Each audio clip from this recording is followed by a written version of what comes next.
ملک نذیر جمعہ پڑھ کر آئے تو بیگم غزالہ سے پوچھا، آج آپ کا صاحبزادہ نظر نہیں آ رہا، ذرا آپ کے ساتھ گاؤں گیا ہوا ہے، کہہ رہا تھا رات تک آ جاؤں گا۔ بیگم غزالہ نے کرسی پر بیٹھتے ہوئے جواب دیا۔ اچھا، ملک نذیر نے جواب دے کر جیب سے اپنا موبائل نکالا۔ آپ کے ساتھ میں نے ایک بات کرنی ہے۔ بیگم غزالہ نے ملک صاحب کو مصروف ہوتا دیکھ کر کہا، جی فرمائیے، میں سن رہا ہوں۔ ملک صاحب نے ہنوز موبائل پر دیکھتے ہوئے کہا، ادھر دیکھیے نا میری طرف، اس کو تھوڑی دیر سائڈ پر رکھ دے۔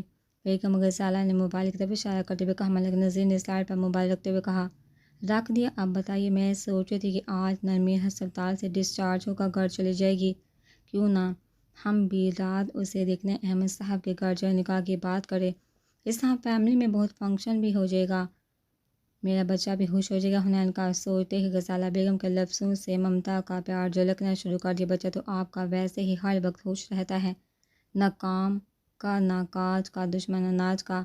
ہاں البتہ نرمین کے ہمارے گھر آ جانے سے ہم خوش ہو جائیں گے، اس لیے اپنی خوشی کی بات کرتے ہیں۔ ملک صاحب نے حنین کو لتاڑتے ہوئے کہا، ہر وقت اس کے پیچھے نہ پڑے رہا کرے، معصوم ہے میرا بچہ، اللہ نے ایک ہی اولاد دی ہے، وہ بھی اتنے عرصے بعد، مگر آپ کو تو پتہ نہیں کیا دشمنی ہے میرے بچے سے، اتنا پیارا ہے میرا تو دیکھ دیکھ کر دل ہی نہیں بھرتا۔ غزالہ بیگم نے ناراضگی سے ملک صاحب کو دیکھ کر کہا، آپ کی انہی باتوں نے اس کا دماغ خراب کیا ہوا ہے، اکلوتا ہونے کا یہ مطلب نہیں، جو دل چاہے کرتا پھر، اور میں پوچھوں بھی نہ اس کو، میں اس کا باپ ہوں، وہ میرا باپ نہیں۔ سوچا تھا بزنس سنبھالے گا، مگر نہیں، اس سے تو اچھل کود سے ہی فرصت نہیں، زندگی کو مذاق سمجھا ہوا ہے۔ اب دیکھو مجھے تم سے پتہ چلا ہے کہ نواب زیادہ شہر میں ہی نہیں۔ ملک نذیر نے غصے سے کہا، اسی لیے تو کہہ رہی ہوں شادی کر لیتے ہیں، اس کی ٹھیک ہو جائے گا، چھوڑ دے گا سب اچھل کود، جب ذمہ داری پڑے گی تو اور آپ فکر نہیں کرے، آ جائے گا رات تک، پریشان مت، تو مجھے تو بتا کر گیا ہے نا، بس میری بات کا جواب دے جو میں نے پوچھی ہے۔ غزالہ بیگم نے ملک نذیر کو دیکھتے ہوئے کہا، ٹھیک ہے، رات کو چلتے ہیں اور نکاح کی تاریخ لے آتے ہیں۔ یہ کہتے ہوئے ملک صاحب نے دوبارہ سائڈ پر پڑا ہوا موبائل اٹھا لیا۔ کنین گھر میں داخل ہوا تو پورے گھر میں پکوڑوں کی خوشبو پھیلی ہوئی تھی۔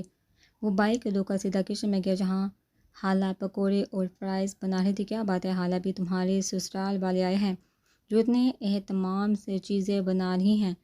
کنین نے شل پر بیٹھے ہوئے کہا، میرے تو نہیں آئے پر لگتا ہے تمہارے جلدی آنے والے ہیں۔ خالہ نے پکوڑے نکالتے ہوئے کنین کی طرف دیکھ کر کہا، آپ کو کیسے پتا؟ کنین نے پکوڑا پکڑتے ہوئے پوچھا، وہ اماں بھی آج بابا کو عطرت کے بارے میں بتا رہی تھی۔ خالہ نے کنین کو بتایا اور ساتھ ہی اپنے موبائل کی طرف دیکھا جو فریج پر پڑا۔ بات چاہتا کنین، ذرا میرا فون اٹینڈ کرنا، میں کڑاہی سے پکوڑے نکال ورنہ جل جائیں گے۔ کنین نے فون اٹینڈ کیا تو دوسری طرف سے مکمل خاموشی تھی۔ 2-3 بار ہیلو ہیلو کر کے اس نے فون بند کرتے ہوئے، خالہ کو دیر شاید میری آواز پسند نہیں آئی، کنین نے کہتے ہوئے خالہ کے ہاتھ سے پکوڑوں والی پلیٹ لی اور کچن سے باہر جانے لگا۔ عطرت جو ٹیرس پر بیٹھی خالہ کو کال کری تو اسے ہی پل اچھل پڑی، کیونکہ دوسری طرف سے کسی لڑکی کی آواز سنائی۔ جس نے جلدی جلدی فون بند کر دیا، پھر دوبارہ ہمت کر کے کال ملائی۔ جب دوبارہ کال آئی تو خالہ نے ریسیو کی۔ خالہ کے منہ سے عطرت کا لفظ سنتے کنین جو کچن سے باہر جا رہا تھا واپس بیٹھا، خالہ کے ہاتھ سے فون لے لیا۔ ویسے اخلاقیات نام کی کوئی چیز ہے تم میں کہ نہیں؟ کنین نے لاؤنج میں بڑے صوفے پر بیٹھتے ہوئے کہا، کیا مطلب کون؟ دوسری طرف سے عطرت نے ڈرتے ہوئے جواب دیا، یہ کس طرح بولی ہو، صحیح طرح بولو، میں ہوں کنین۔ کنین نے پکوڑا منہ میں ڈالتے ہوئے کہا، اچھا آپ ہیں، میں سمجھی کہ پتہ نہیں کون ہے۔ عطرت کو سمجھ نہیں ہے کہ کیا جواب دے، یہی دے دیا پر اس کا دل عجیب طرح سے دھڑک رہا تھا، شاید محبت میں ایسا ہی ہوتا ہے، اس نے سوچا۔ خالہ بھی کا فون میرے علاوہ کوئی اور نہیں اٹھا سکتا، تمہیں کیا کام پڑ گیا خالہ بھی سے؟ کنین نے حیرت سے پوچھا۔ اب خالہ بھی اس کے قریب آ کر بیٹھ گئی تھی، ویسے ہی کال کی تھی، میرا دل کر رہا تھا ان سے بات کرنے کو۔ عطرت نے جھوٹ بولا کیونکہ وہ سچ نہیں بول سکتی تھی، میرے سے بات کرنے کو دل نہیں کر رہا تھا، حالانکہ میرے سے بات کرنے کو تمہارا دل کرنا چاہیے۔ کنین نے مسکرا کر کہا۔ عطرت کی گالی اتنی سی بات پر بلش ہو گئی، اسے سمجھ نہیں آیا کہ کیا جواب ہے، اس لیے چپ ہو گئی۔ جب کافی دیر عطرت کچھ نہیں بولی تو کنین نے فون خالہ کی طرف بڑھا دیا۔ پھر ہلکی پھلکی گفتگو کے بعد خالہ نے فون بند کر دیا۔ سردار حشمت علی خان نے سردار دلاور سے کہا کہ وہ چودھری کو فون کر کے نکاح کے لیے منع کر دیں، ان سے کہہ دیں کہ ہمارا بچہ نہیں مانتا اس رشتے کے لیے۔ مگر بھائی صاحب، سردار دلاور نے ہچکچاتے ہوئے کہا، جو اتنے مہمان ہم لوگوں نے بلوائے ہیں ان کا کیا ہوگا؟ گاؤں والوں کی تو خیر ہے، مگر جو باہر سے آئے ہیں وہ مولوی صاحب کو کیا کہنا ہے؟ انہیں تو میں نے ابھی جمعے کی نماز کے بعد دوبارہ یاد کرایا تھا، اور جو کھانا پکا ہے وہ سب ضائع ہو جائے گا۔ سردار دلاور واقعی پریشان تھے، ایسا کر کے افراسیاب اور ماہین کا نکاح پڑھوا دو۔ رہی بات کھانے کی تو جو بچے گا گاؤں میں تقسیم کر دینا۔ سردار حشمت علی خان نے جواب دیا، جی بہتر جیسا آپ کہیں بھائی صاحب۔ جب سردار دلاور علی خان کمرے سے باہر جانے لگے تو سردار حشمت نے انہیں کہا، ڈیرے پر جیپیں اور گاڑیاں تیار رکھو، اپنے آدمیوں کو کہو کہ اسلحہ اور شکاری کو تیار کے ذرا مجھے ڈیرے لان مہمان خانہ حویلی کے بیرونی دروازے کے پاس بالکل نظر نہ آئے، مجھے اس کی شدید فکر ہو رہی۔ اسے کہہ دو کہ آج واپسی کا خیال دل سے نکال دے، کل میں خود اپنی نگرانی میں اسے گاؤں سے باہر چھوڑ کر آؤں گا۔ چودھری نے انکار کا سن کر ضیاب کو نہیں چھوڑنا۔ دلاور، غلطی ہو گئی ہم سے، ہمیں اسے بلانا ہی نہیں چاہیے تھا، جوان خون ہے، وہ بھی گرم جوش مارتا ہے۔ رہا یہ ایس پی کو فون ملا کر دو، بلکہ خود ہی بات کر اسے کہو کہ ہمیں کچھ پولیس کے سپاہی چاہیے۔ جی اچھا سردار، دلاور کہتے ہوئے کمرے سے نکل گئے۔ مانور کمرے سے باہر لاؤنج میں آئی تو تب تک ضیاب جا چکا تھا۔ مانور کو دیکھتے بیگم کوثر اور بیگم نسرین نے ایک ساتھ ماشاءاللہ کہا، ہماری بیٹی کتنی پیاری لگ رہی ہے، ادھر آؤ میرے پاس بیٹھو۔ بیگم کوثر نے اپنے آنسو صاف کرتے ہوئے مانور کے لیے جگہ بنائی۔ مانور چلتے ہوئے جیسے صوفے کے قریب پہنچی اس کی نظر افراسیاب پر پڑی تو پوچھا، یہ کیا ہوا ہے تمہیں؟ لالا نے مارا ہے، وہ بھی آپ کی وجہ سے، کہتی ہے میں نے آپ کا خیال نہیں رکھا۔ افراسیاب نے جواب دیا، دماغ خراب ہو گیا اس کا، پاگل کہیں کا، اس کو بلایا کس نے تھا؟ ضیاب کے بعد اب مانور کی آواز لاؤنج میں گونجی تھی، میں نے بلایا تھا پارو نے ڈرتے ڈرتے کہا۔ پارو تم نے بلایا تھا، مگر کیوں؟ مانور نے پارو کی طرف دیکھتے ہوئے کہا، اس لیے کہ لالا کے سوا کوئی کچھ نہیں کر سکتا تھا اور میں آپ کے ساتھ یہ ظلم ہوتا نہیں دیکھ سکتی تھی۔ آبا آئی لو یو کہتے ہی ساتھ ہی پارو نے مانور کے گرد اپنے بازو حل کر دیے پیچھے ہٹو۔ مانور نے پارو کو اپنے سے الگ کیا اور افراسیاب کو کہا کہ وہ جا کر ضیاب کو بلا کر لائے، مجھے اس سے بات کرنی ہے۔ آبا میں تو نہیں جاتا، لالا آج بہت غصے میں، آگے ہی مفت میں تھپڑ پڑ گیا۔ افراسیاب نے مسکین سے شکل بناتے ہوئے جواب دیا، جس پر ماہین اور پارو نیچے منہ کر کے ہنسنے لگی۔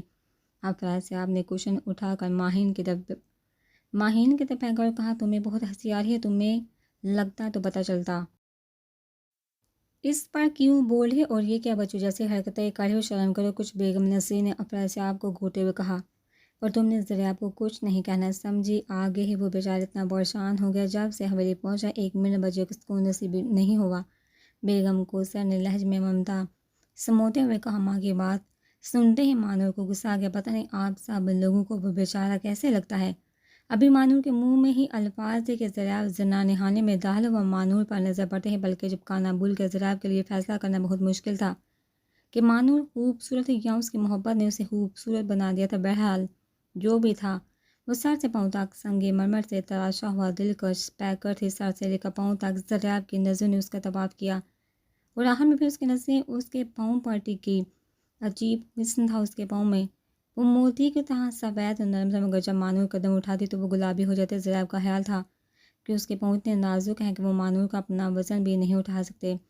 کھڑے ہوتے اور چلتے جتنے رنگ اس کے پاؤں بدلتے تھے، اتنے رنگ تو شاید مور کے پر میں بھی نہیں ہوتے۔ مانور سامنے ہوتی تو ضیاب ہوش کھونے لگتا، اور آج تو واقعی وہ کسی کے بھی ہوش اڑا سکتی تھی۔ حنین صحیح کہتا ہے، تم نے مجھ پر تعویذ دھاگے کیے ہوئے ہیں، تمہارے سامنے میں پگھلنے لگتا ہوں۔ اس سے پہلے کہ ضیاب مانور کو مخاطب کرتا، مانور بول پڑی، کیا ضرورت تھی آج حویلی آنے کی؟ بابا سائیں ساتھ اتنی بدتمیزی کرنے کی، یہی سب کچھ سیکھا ہے شہر میں رہ کر۔ مانور تم اندر جو، میں نے تم سے کسی قسم کی کوئی بحث کرنا نہیں چاہتا۔ ضیاب مانور سے نظر چراتا ہوا بولے، جبکہ افراسیاب نے پارو کے کان میں سرگوشی کی، لالا کو دیکھو، ابھی تھوڑی دیر پہلے جلاد بنے ہوئے تھے، اب کیسے آرام سے بات کر رہے ہیں۔ پھر دونوں نیچے منہ کر ہنسنے لگے۔ افراسیاب کو مار کر تم کیا ثابت کرنا چاہتے کہ تم بہت غیرت مند ہو؟ مانور نے ضیاب پر چلاتے ہوئے کہا۔ مانور، میں بہت تھکا ہوا ہوں پلیز۔ ضیاب اپنے آپ کو بہت بے بس محسوس کر رہا تھا، وہ اسے کچھ نہیں کہہ سکتا تھا۔ وہ زنانہ خانے میں افراسیاب سے معذرت کرنے آیا تھا، مگر مانور کو دیکھ کر سب بھول گیا، اگر یہ کچھ دیر اور یہاں کھڑی رہی تو میں ہار جاؤں گا، اس سے بہتر کہ میں خود ہی چلا جاؤں یہاں سے۔ ضیاب نے اپنے آپ سے کہا، ٹھیک ہے تم نہیں جاتی تو میں ہی چلا جاتا ہوں، مگر مانور کی بات نے اس کے تن بدن میں آگ لگا دی۔ ضیاب تم صرف بے غیرت ہی نہیں بلکہ نامرد بھی ہو، اگر اتنے غیرت مند ہوتے تو 6 سال پہلے گاؤں سے بھاگ نہ جاتے۔ جرگی کا سامنا کرتے ایک عورت کے سر پر جی رہے ہو تم، سمجھے؟ مرد سب کچھ برداشت کر سکتا مگر اپنی مردانگی پر ایک لفظ نہیں اور جو برداشت کرے وہ مرد ہی نہیں۔ یہ قول بھی حنان کا تھا جو شاید بہت غلط وقت بار زریاب کے کان میں گونجا۔ اس کا غصہ آسمانوں کو چھونے لگا۔ پھر وہ ہوا جس کو کسی کو امید نہیں تھی۔ زریاب تیزی سے مانور کے قریب آیا، ایک زوردار تھپڑ مانور کے دائیں گال پر مارا۔ مانور کی دودھ سفید جلد پر زریاب کی انگلیوں کے نشان یوں لگ رہے تھے کہ جیسے کسی نے مانور کا چہرہ گرم لوہے کی سلاخوں سے داغ دیا ہو۔ پورا لاؤنج چٹاہ کی آواز سے گونجتا، سب اپنی اپنی جگہ پر ساگت ہو گئے۔ اس سے پہلے کہ مانور تھپڑ کی وجہ سے گرتی، زریاب نے اسے دونوں بازو سے پکڑ کر اپنے قریب کیا۔ مانور کو زریاب کی انگلی اپنے بازو میں بے بس ہوتے محسوس ہوئی۔ تم میری محبت کو میری کمزوری مت سمجھو۔ یہ تھپڑ جو میں نے آج تمہیں مارا 6 سال پہلے مارنا چاہیے تھا، جب تم نے میری بات پر یقین نہیں کیا تھا۔ میں نے اسد کو نہیں مارا تھا، مگر تم اگر دوبارہ ایسی بکواس کی تو میں تمہارا گلا اپنے ہاتھوں سے دباؤں گا۔ جو مر گیا وہ کبھی واپس نہیں آ سکتا، مگر جو زندہ وہ قبر میں جا سکتا ہے۔ مانور پھٹی پھٹی آنکھوں سے زریاب کو دیکھ رہی تھی۔ اسے اپنی آنکھوں پر یقین نہیں آ رہا تھا۔ جو شخص اس کے سامنے نظر نہیں اٹھا سکتا تھا، اس نے ہاتھ کیسے اٹھا لیا؟ مانور نے جب سے ہوش سنبھالا تھا، شاید تب سے لے کر اب تک پہلی بار کسی نے اس پر ہاتھ اٹھایا تھا۔ یہ کیا کر رہے ہو؟ چھوڑو اسے۔ جیسے ہی نسرین بیگم نے کہا، زریاب نے ایک جھٹکے سے مانور کو چھوڑا اور وہ اپنا توازن برقرار نہ رکھتے ہوئے پیچھے پڑے صوفے پر جا گری۔ اب وہ سکتے سے نکل کر ہوش کی دنیا میں واپس آئی۔ مجھے تم سے اس سے بھی زیادہ گھٹیا رویے کی امید تھی سردار زریاب علی خان، مانور نے اپنی گال پر ہاتھ رکھتے ہوئے کہا جو دہک رہی تھی۔ چپ، اب ایک لفظ اور نہیں۔ نہ تمہیں پیار کی بات سمجھ آتی ہے، نہ مار کی۔ تم ایک کمرے میں رہ رہ کر نفسیاتی مریضہ بن گئی ہو۔ میری بات کان کھول کر سنو۔ میں ایک دفعہ پھر اس کے قریب آ گیا تھا۔ ہر رشتے کی قدر کرو اور خوب کرو۔ ایک ایک کر کے سب نے چلے جانا ہے، پیچھے رہ جانی ہے تو صرف حسرتیں اور یادیں، اور کبھی کبھی پچھتاوے بھی، اور پچھتانے سے کچھ بھی حاصل نہیں ہوتا۔ رشتوں کو نبھانا اور چاہنا ہی زندگی کی خوبصورتی ہے۔ یاد رکھو، جس دن میں چلا گیا نا، تم بہت پچھتاؤ گی، بہت۔ زریاب شہادت کی انگلی مانور کی طرف کرتا پلٹ گیا۔ حنین نے جیب میں موبائل ڈالتے ہوئے زریاب کو دیکھا جو اسی کی طرف آ رہا تھا۔ کیا ہوا؟ حنین نے اس کے قریب آتے ہوئے پوچھا۔ یار ایک بات تو بتا، تیری زبان کالی ہے، جو کہتا ہے وہی ہو جاتا ہے، بلکہ مجھے شک پڑتا ہے تو فرعون کے دربار میں موجود نجومیوں کی نسل سے تعلق رکھتا ہے۔ تیری ساری پیشین گوئیاں سچ ہو جاتی ہیں۔ میں نے کبھی خواب میں بھی نہیں سوچا تھا کہ میں مانور کو ماروں گا، مگر ابھی میں اسے مار کر آ رہا ہوں۔ اتنے زور سے مارا ہے کہ میرا ہاتھ ابھی تک لال ہے، یہ دیکھ۔ زریاب نے کہتے ہوئے اپنی ہتھیلی حنین کے سامنے کر لی۔ حنین نے ایک نظر ہتھیلی پر ڈالتا اور دوسری زریاب پر۔ جب اس نے 3 دفعہ ایسا کیا تو زریاب تپ گیا اور بولا، یہ کیا کر رہا ہے؟ مجھے یقین نہیں آ رہا کہ تو ایسا کر سکتا ہے۔ حنین نے حیرانگی سے کہا، یہ سب تیری وجہ سے ہوا ہے۔ تو نے میری اتنی برین واشنگ کی ہے کہ بس حنین تو پوری پھپھے کھوٹنی ہے۔ یہ تو اللہ کا احسان ہے ہم پر کہ اس نے تجھے لڑکا بنایا۔ خدا نہ خواستہ اگر تو لڑکی ہوتا تو اپنے اقوال زری اور حرکتوں کی وجہ سے روز 7 گھر اجاڑتے۔ زریاب دکھ اور غصے کی ملی جلی کیفیت میں بولا۔ حنین نے کہا لگاتے ہوئے کہا، شیر بن شیر، ایسی چھوٹی چھوٹی باتوں پر منہ نہیں بنا لیتے۔ چل ادھر آ جا، فی الحال تجھے کتنی بار منع کیا ہے، مجھے ہاتھ نہ لگایا کر۔ زریاب نے تنگ ہوتے ہوئے حنین کے سینے پر اپنا ہاتھ رکھ کر پیچھے کیا۔ زریاب، میں نے بھی تجھے کتنی بار سمجھایا ہے، یہ لڑکیوں والے ڈائلاگ مت بولا کر، مرد بن مرد۔ ویسے مجھے ابھی تک یقین نہیں آ رہا کہ تو نے اس سے مارا ہے۔ حید، اس تھپڑ کے تجھے ساری زندگی فائدہ ہوگا۔ اب وہ تجھ سے ڈرے گی، تیری نافرمانی نہیں کرے گی۔ اب تو اپنے تایا سائیں پاس جا اور انہیں بتا کہ تو مانور سے شادی کرنا چاہتا ہے تاکہ نکاح ہو اور ہم واپسی کے لیے نکلے۔ حنین نے زریاب کے کندھے پر ہاتھ رکھتے ہوئے کہا، تیری غلط فہمی ہے کہ وہ مجھ سے ڈرے گی اور نکاح کے لیے تو اب وہ کبھی راضی نہیں ہوگی۔ زریاب نے حنین کا ہاتھ پیچھے ہٹاتے ہوئے کہا، تو اس سے پوچھ کون رہا ہے؟ جیسے پہلے اس سے بغیر پوچھے نکاح ہو رہا تھا، ویسے ہی اب ہوگا۔ زریاب سردار حشمت علی خان کے کمرے میں داخل ہوا جو اس وقت لائٹ بند کر کے عزتی چیئر پر جھولے تھے۔ تایا سائیں، مجھے آپ سے کچھ ضروری بات کرنی ہے۔ جیسے زریاب نے یہ کہا، سردار حشمت علی خان نے جھولنا چھوڑ دیا، مگر بولے کچھ نہیں۔ تایا سائیں، میں مانور سے شادی کرنا چاہتا ہوں، ابھی اسی وقت۔ زریاب نے سردار حشمت علی خان کے پاؤں میں بیٹھتے ہوئے کہا، بیٹا سائیں، یہ آپ کیا کہہ رہے ہیں؟ آپ ہوش میں تو یہ کیسے ہو سکتا ہے؟ وہ آپ سے عمر میں بڑی، ابھی انہوں نے اتنا ہی کہا تھا کہ سردار دلاور اندر داخل ہوئے اور سردار حشمت کو بتایا کہ میں نے چودھری محمد علی کو فون کر کے رشتے سے منع کر دیا، مگر وہ آپ سے ملنا چاہتے ہیں، ٹھیک ہے؟ جب وہ آئیں تو مجھے بتا دینا، لیکن بندے اور اسلحہ تیار کو سردار حشمت نے سردار دلاور کو کہتے ہوئے بزریاب کو دیکھا۔ بیٹا سائیں، آپ آج حویلی سے باہر نہیں نکلیں گے، کل صبح میں خود آپ کے ساتھ جاؤں گا۔ ٹھیک ہے جی، بہتر، مگر آپ نے میرے سوال کا جواب نہیں دیا۔ زریاب نے دوبارہ اپنا سوال دہرایا، جس پر سردار دلاور کھیل اٹھے۔ میں بھی یہی چاہتا ہوں بھائی صاحب، آپ مانو ہمیں دے دیں۔ مجھے تو شروع سے وہ بچی بہت اچھی لگتی ہے۔ میں منت کرتا ہوں آپ کے، سردار دلاور نے کہتے ہوئے زریاب کے ساتھ نیچے بیٹھ کر کچھ دیر سوچنے کے بعد سردار حشمت نے ہاں کر دی۔ کہاں زنا نہانے میں پردہ کرواؤ، نکاح ابھی اور اسی وقت ہوگا۔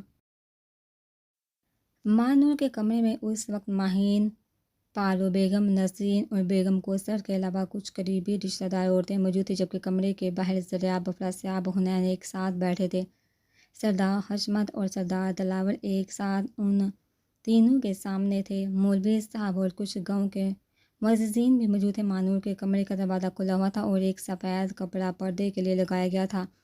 مولوی صاحب نے کہا شروع کرے۔ جیسے سردار نے یہ کہا تو مولوی صاحب نے لڑکا لڑکی کی رضامندی چاہی۔ زریاب نے سا ہلا کر اپنی رضامندی دی۔ اب مانور کی باری تھی۔ اونچی آواز میں پوچھا گیا کہ بیٹا، آپ کو سردار زریاب علی خان ول سردار دلاور علی خان سے نکاح منظور ہے؟ مگر دوسری طرف سے کوئی جواب نہ آیا۔ پھر دوسری دفعہ بھی پوچھنے پر ایسا ہی ہوا، جبکہ کمرے میں موجود بیگم کوثر، نسرین بیگم مانور کو مسلسل ہاں کرنے کا بول رہی تھی۔ جب تیسری بار مولوی صاحب نے پوچھا تو مانور کی آواز پورے کمرے میں گونجی، مجھے یہ نکاح منظور نہیں، جسے باہر بیٹھے ہر شخص نے آسانی سے سنی۔ جیسے ہی مانور کے یہ الفاظ حنین کے کانوں میں پڑے تو بے ساہتا حنین کے منہ سے نکلا، وہ تیری خیر، تھپڑ کھا کے بھی کوئی اثر نہیں ہوا۔ حنین کی آواز اتنی تھی کہ سب نے پیچھے مڑ کر دیکھا۔ زریاب نے حنین کو کوہنی ماری، کہا اپنا منہ بند رکھو۔ اتنی سنجیدہ صورتحال میں بھی زریاب اور افراسیاب نیچے منہ کر کے ہنسنے لگے، جبکہ حنین اپنا قہقہ روکنے کے چکر میں لال ہو گیا اور سردار حشمت غصے سے لال ہوتے کھڑے ہو گئے۔ سردار حشمت علی خان غصے سے مانور کے کمرے میں داخل ہونے لگے۔ جب سردار دلاور علی خان نے ان کا ہاتھ پکڑا اور کہا بھائی صاحب، ایک منٹ مجھے بات کرنے دے، اور ساتھ ہی سفید پردہ پیچھے کرتے کمرے میں داخل ہو گئے۔ آپ لوگ ذرا سائڈ پر ہو جائیے، مجھے مانور سے اکیلے میں بات کرنی ہے، سردار دلاور نے کہتے ہوئے مانور کی طرف دیکھا جو گردن جھکائے بیڈ پر بیٹھی تھی۔ سب عورتیں کمرے کے کونے میں جا کر کھڑی ہوگی۔ بیٹا سائیں، پہلے میری بات سن لے، پھر جو آپ کہیں گی ویسا ہی ہوگا، سردار دلاور نے مانور کے پاس بیڈ پر بیٹھتے ہوئے کہا۔ حنین نے بڑو کو جاتے دیکھا تو وہ بھی کھڑا ہو کر لان کی طرف بڑھ گیا۔ اسے جاتا دیکھ کر زریاب بھی اس کے پیچھے لان میں آ گیا۔ حنین لان میں بڑے جھولے پر بیٹھ کر قہقہ لگانے لگا، جبکہ زریاب اس کے سامنے کھڑا اپنے دونوں ہاتھ پیچھے کمر پر باندھے اسے دیکھنے لگا۔ ایسے کیوں دیکھ رہے دلہے میاں، نظر لگانی ہے کیا؟ حنین نے آنکھ مارتے ہوئے زریاب سے کہا، میں یہ دیکھ رہا ہوں کہ تو کتنی کمینہ چیز ہے۔ زریاب کہتا ہوئے حنین کے ساتھ بیٹھ گیا۔ یار ویسے یہ جو تیری پینی ہے اصل میں شیرنی ہے، وہ بھی اصلی والی۔ ایک دو تھپڑ تو وہ اتنی آسانی سے کھا لیتی جتنی آسانی سے نرمین بنٹیاں بھی نہیں کھاتی۔ حنین نے پھر ہنسنا شروع کر دیا۔ تو مجھے اس کا جھوٹا پانی ایک بوتل میں ڈال کر دے، میں نے نرمین کو پلانا ہے، وہ تو ذرا سی بات پر دو ہفتے منہ بنا کر بیٹھی رہتی ہے۔ حنین نے زریاب کی طرف دیکھتے ہوئے مسکرا کر کہا، مجھے نرمین پر ترس آتا ہے، اسے تیرے سوا کوئی اور نہیں ملا تھا۔ زریاب سر مارتا ہوا کھڑا ہو گیا، جی بالکل ایسے جیسے تجھے اس بڑی دنیا میں پینے کے سوا اور نہیں ملا۔ حنین نے بھی زریاب کے انداز میں افسوس کرتے ہوئے کہا۔ اس سے پہلے کہ زریاب کچھ جواب دیتا حنین کو کامدار باغا بغائے چھوٹے خان وہ حویلی کے بڑے گیٹ پر چودھری کی گاڑیاں آئی ہیں، چودھری محمد علی خان سے ملنا چاہتے۔ جیسے زریاب نے یہ سنا وہ پریشان ہو گیا، اچھا میں دیکھتا ہوں حنین تو ادھر ہی رک، میں بھی آتا ہوں۔ زریاب نے حنین کو ہاتھ کے اشارے سے اپنے پیچھے آنے سے منع کیا، خود لاؤنج کی طرف بڑھ گیا۔ زریاب کے جاتے حنین نے نرمین کو کال کی، مگر کال اٹینڈ نہیں ہوئی۔ پھر دوسری اور تیسری دفعہ بھی ایسا ہی ہوا۔ حنین نے ایک نظر موبائل کو دیکھا اور ایک نظر سامان پر ڈالتے ہوئے کہا، لڑکی اتنا ہی تانگ کرو جتنا خود برداشت کر سکو۔ پھر اس نے غزالہ بیگم کا نمبر ملا جو دوسری بیل پر اٹھا لیا گیا۔ حنین، میرے بچے کہاں ہیں تم؟ صبح سے تیری شکل نہیں دیکھی، کب سے گیا ہوا ہے، تجھے پتہ ہے میں تجھے نہ دیکھوں تو میرے دل کو کچھ ہوتا ہے۔ تیرے ڈیڈ مجھے غصہ ہو رہے ہیں کہ تجھے کیوں جانے دیا۔ بیگم غزالہ نے کال اٹینڈ کرتے ہوئے بے قراری سے کہا، جبکہ حنین غزالہ بیگم کی باتیں سن کر کہہ لگانے لگا، پتہ ہے موم، آپ مجھ سے ایسی باتیں کرتی ہیں جیسے آپ میری ماں نہیں بلکہ معشوق، ایسی باتیں تو نرمین بھی مجھ سے نہیں کرتی۔ کبھی کبھی میں سوچتا ہوں ڈیڈ کتنے لکی ہیں، انہیں اتنی رومانٹک لڑکی ملی۔ سچی مام، آپ جوانی میں غضب کی ہوں گی، پر مجھے یہ سمجھ نہیں آتی آپ کو ڈیڈی ملے تھے شادی کرنے کے لیے۔ موم، آپ کی چوائس بالکل اچھی نہیں۔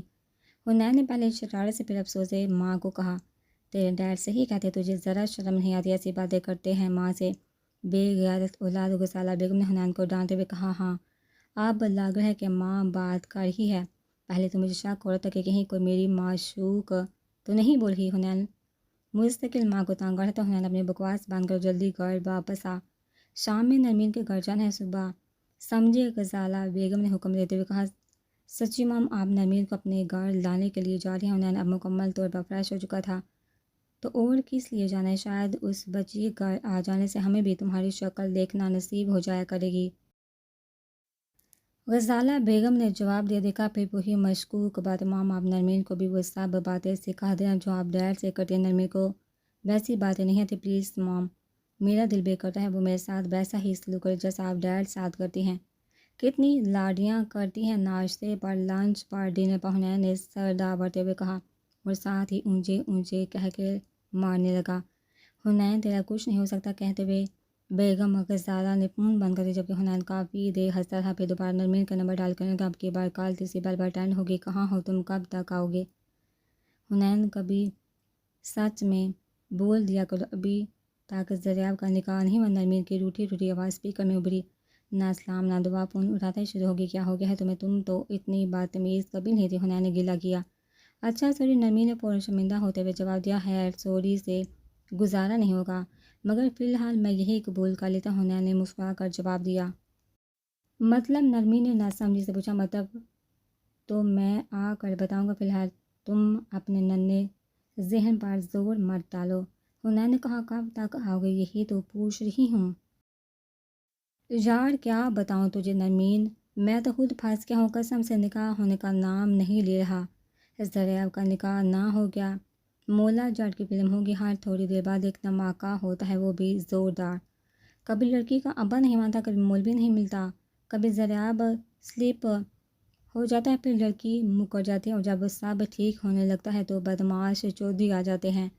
حنین نے پہلے تھکے تھکے لہجے میں اسٹوری سنائی، مگر آخر میں کہا لگانے لگا، حنین کی باتیں نرمی کے سر کے اوپر سے گزری تھی، مجھے کچھ سمجھ نہیں آ رہا کہ تم کیا کہہ رہی ہو، سچ میں بس جلدی سے واپس آ جاؤ۔ نرمی نے کسی چھوٹے بچے کی طرح ضد کی، اچھا پڑاکو، تم ٹینشن نہ لو، میں آج ہی واپس آ جاؤں گا، چاہے جتنی مرضی دیر ہو جائے، پر تم سے ملے بغیر گھر نہیں جاؤں گا۔ ہوش حنین نے نرمین کو تسلی دیتے ہوئے کہا، ٹھیک ہے میں انتظار کروں گی۔